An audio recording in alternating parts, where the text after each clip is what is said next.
Well, just got off work, taking the dogs for a walk. Path is covered with dandelions. And what more could you ask for?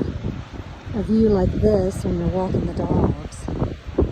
Ooh, goodness. Snow's starting to melt off the mountains like I'd mentioned earlier. And don't you know that water's cold? Crystal clear. Beautiful. Absolutely beautiful.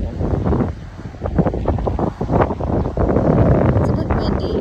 Not too bad, but you'll hear it more so than probably the water.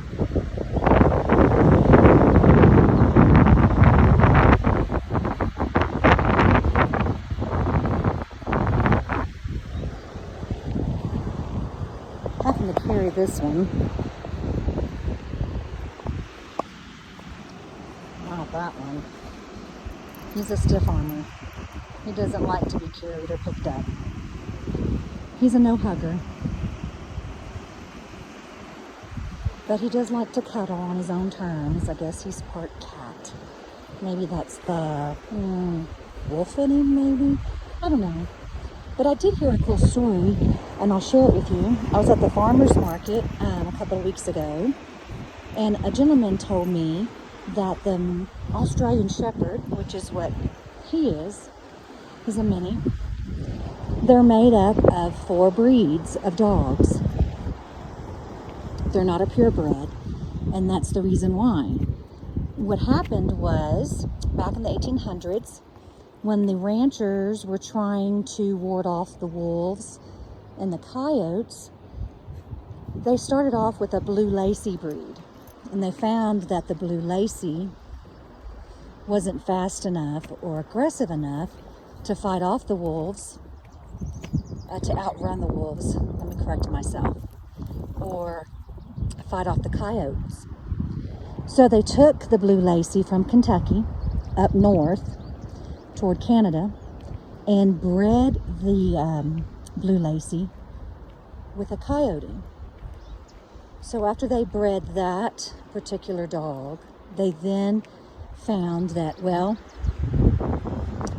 the blue lacy and coyote mix was not aggressive enough to fight off the wolf packs.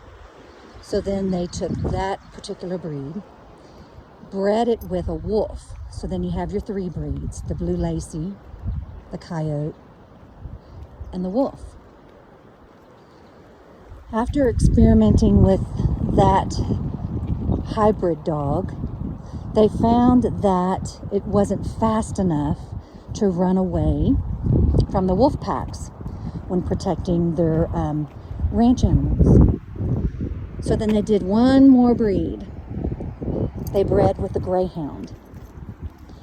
And those 4 breeds together, the blue lacy, the coyote, the wolf, and the greyhound, is what they combined to call the Australian Shepherd. So this little guy here explains a lot about his protective attitude, his aggressive. He's not a bad aggressive, but he's not afraid of a fight. Let's put it that way. It doesn't matter what size, so I have to really watch him because he doesn't realize that he is a little bit smaller than a lot of dogs. So, like I said, we're out here walking. Big rocks everywhere. All type of rocks everywhere. And I met a really cool lady. Her name's Dr. Jenny. She's a geologist.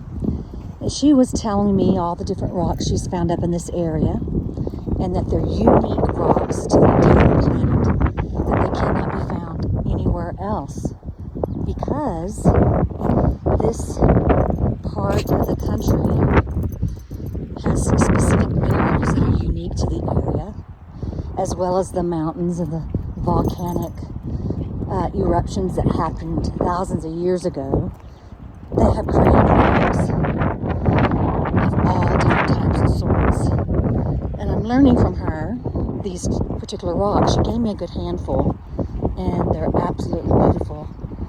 And I'll have to show you guys when I get back on another day. Maybe I'll have some more information. I'll wait a while. And anyway, she's a cool lady. Really, really intelligent and super, super kind. I'm approaching a little walkway bridge here. They have little bags for your dogs everywhere, which is what I need to grab on the way back. Toter just did his thing. I'm not really good with plastic. So, anywho's, little creek coming through here. Mucky creek.